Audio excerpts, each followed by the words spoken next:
Bismillahirrahmanirrahim. Assalamualaikum warahmatullahi wabarakatuh.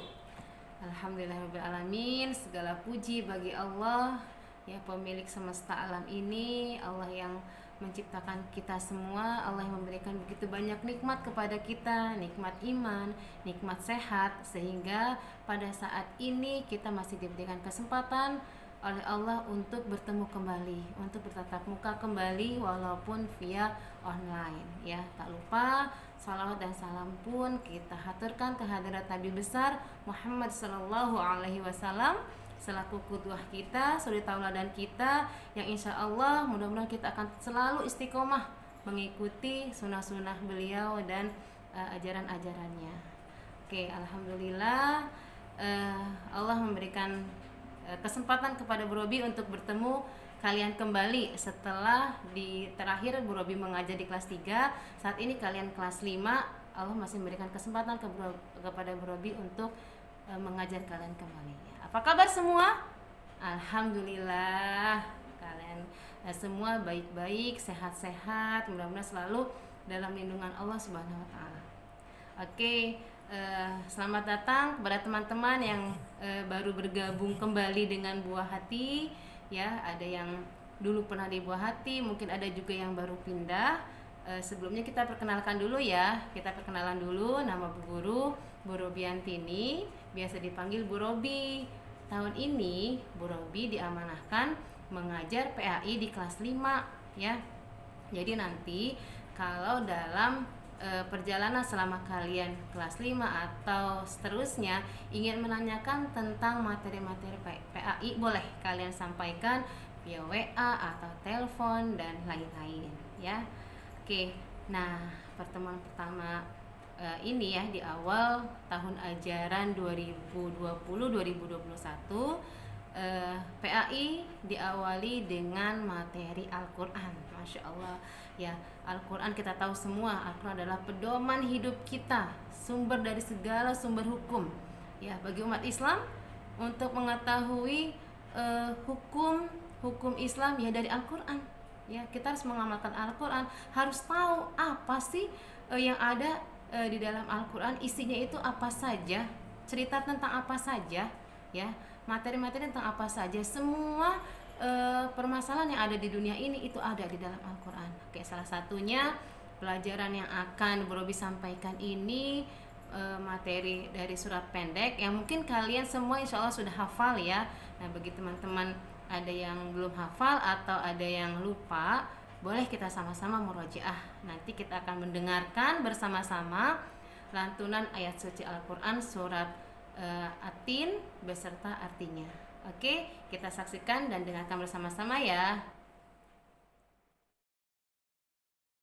Bismillahirrahmanirrahim. Wat-tini waz-zaytuni wa turi sinin wa hadzal baladil amin. Laqad khalaqnal insana fi ahsani taqwim.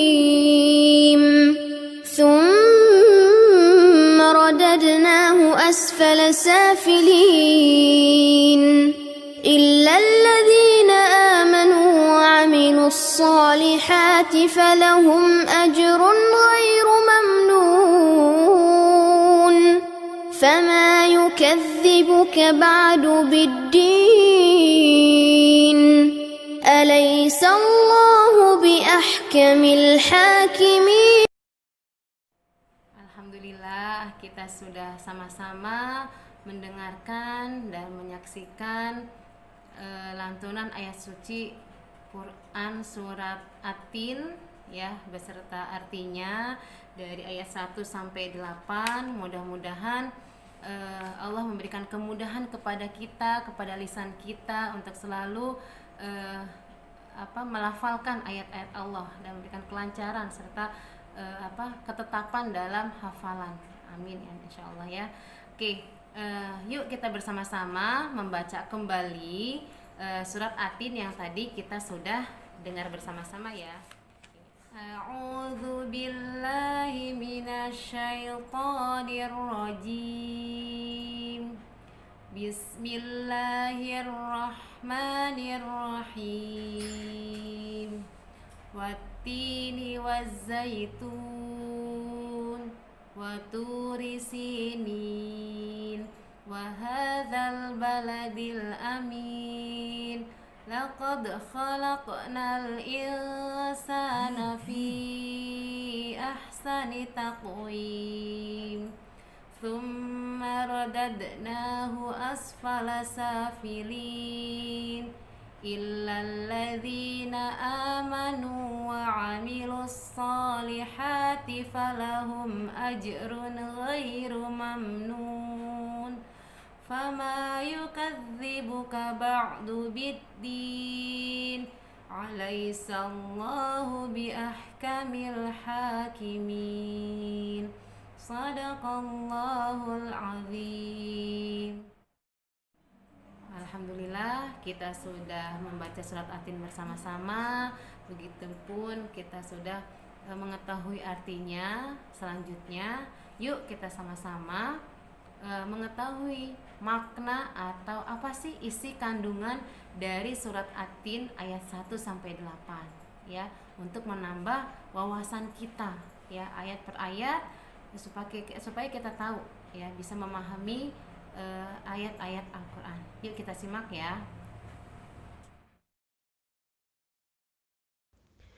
Ayat pertama dalam surat At-Tin itu menceritakan tentang buah tin dan buah zaitun, di mana buah tin adalah buah yang sangat enak dan lembut serta mudah dicerna. Buah tin pun menjadi obat yang banyak manfaatnya. Dapat memperhalus kulit atau fisik, kemudian dapat mengencangkan dahak, serta membersihkan ginjal. Kemudian bisa menghancurkan batu pada saluran air seni. Bisa menggemukkan badan dan dapat melonggarkan rongga hati dan limfa. Sedangkan buah zaitun adalah buah yang memiliki keistimewaan karena kandungan minyaknya yang berlimpah, sehingga dapat dipergunakan di daerah yang kurang memiliki minyak. Namun ada juga yang memberikan makna zaitun adalah nama masjid di Baitul Maqdis. Ada juga ulama yang mengatakan bahwa zaitun itu maksudnya adalah buah zaitun. Ayat kedua bercerita tentang Gunung Sinai, di mana Gunung Sinai tersebut terletak di semenanjung Sinai yang lintasannya antara tanah Mesir ke Israel, Arab, dan Mesopotamia. Gunung Sinai ini tingginya bisa mencapai 2.285 meter. Ya, gunung ini pun dikenal dengan nama Jabal Musa atau Gunung Nabi Musa. Karena apa? Karena di tempat ini Nabi Musa menerima wahyu pertama dan diangkat menjadi rasul. Pada malam hari ketika Rasulullah Mi'raj, ya, Rasulullah berhenti sebentar di tempat ini dan beliau melaksanakan sholat sebagai penghormatan beliau pada kesucian tempat tersebut. Ayat ketiga menceritakan tentang sebuah kota. Ya, kira-kira teman-teman tahu nggak kota apa? Ya, betul. Ini adalah kota suci Mekah. Ya, tadi sudah disebutkan dalam arti surat At-Tin itu sendiri. Nah, kota Mekah ini disebut juga kota yang aman karena siapapun yang memasukinya insya Allah akan terjaga keamanan dan keselamatannya. Kenapa? Di sana konon katanya kita diharamkan untuk membunuh hewan-hewan yang berada di sana. Ya, insya Allah Allah akan melindungi kita. Ya. Kemudian kota Mekah ini juga disebut Ummul Qura atau disebut tanah yang aman. Kota ini banyak menyimpan sejarah sejak zaman Nabi Ibrahim alaihissalam. Sebagian para ulama mengatakan bahwa ketiganya merupakan nama 3 tempat yang pada masing-masingnya Allah telah mengutus seorang nabi dari kalangan ulul azmi, para pemilik syariat-syariat yang besar. Yang pertama ialah tempat yang dipenuhi dengan buah tin dan zaitun, yaitu Baitul Maqdis. Allah telah mengutus Isa putra Maryam padanya. Yang kedua adalah Tur Sinai, yakni nama bukit yang padanya Allah berbicara langsung kepada Musa ibnu Imran. Dan yang ketiga ialah Mekah alias kota yang aman, yang barang siapa memasukinya pasti dia dalam keadaan aman dan merasa aman. Di tempat inilah Allah Subhanahu wa taala mengutus Nabi Muhammad sallallahu alaihi wasallam untuk berdakwah. Ayat keempat surat At-Tin menceritakan tentang Allah menjadikan manusia dalam sebaik-baik bentuk, atau proses kejadian manusia tidak sama dengan kejadian makhluk-makhluk lain, ya. Jadi penciptaan manusia itu berbeda dengan penciptaan makhluk-makhluk Allah yang lain. Kenapa berbeda? Karena manusia itu adalah makhluk yang paling sempurna, karena Allah bekali dengan berbagai macam kemampuan, ya. Manusia memiliki akal, jasmani, rohani, dan nafsu. Anggota tubuh manusia serasi dan seimbang, sehingga manusia itu tampak indah atau cantik dan memudahkan untuk manusia itu melakukan kegiatan apapun juga. Sedangkan hewan hanya memiliki jasmani dan nafsu saja. Manusia pun harus mampu menjaga keseimbangan yang dimilikinya supaya manusia itu sendiri menjadi mulia di mata Allah. Namun apabila manusia mengutamakan nafsunya, maka ia akan turun derajatnya seperti hewan. Selain rohani, manusia juga dibekali dengan akal pikiran agar supaya dapat membedakan mana yang baik dan mana yang buruk. Ya, jadi itu perbedaan antara manusia dengan ciptaan Allah yang lainnya. Ya, di antaranya adalah akal. Ya, binatang tidak memiliki akal. Maka kita yang Allah berkahi dengan akal, kita harus manfaatkan sebaik-baiknya, ya. Itu adalah bentuk rasa syukur kita kepada Allah atas kesempurnaan yang Allah berikan kepada kita manusia. Ayat kelima, Allah Subhanahu wa taala mengingatkan manusia, sekalipun mereka sempurna tetapi dapat turun derajatnya menjadi hina karena pengetahuan, sikap dan perilakunya apabila perilakunya itu telah keluar dari aturan yang telah ditetapkan oleh Allah Subhanahu wa taala melalui rasulnya. Adapun menurut para ulama, tempat yang hina itu adalah neraka. Na'udzubillah min dzalik. Ya. Kemudian sesudah penciptaan yang paling baik lagi, paling indah itu, tempat kembali mereka adalah ke neraka. Jika mereka tidak taat kepada Allah dan tidak mengikuti rasul-rasulnya.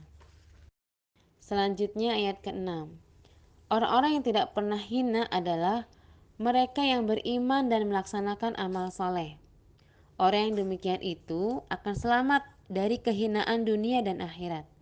Di dunia, ia akan mendapatkan kemuliaan dan kehormatan dari manusia karena dia senantiasa berbuat kebajikan.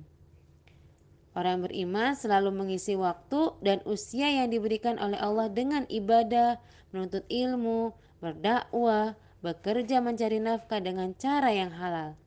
Karena ia selalu mengingat Allah dan selalu bersyukur atas segala nikmat yang Allah berikan kepada kita. Ayat ke-7 menceritakan tentang hari kiamat adalah hari pembalasan terhadap perbuatan manusia yang baik dan buruk.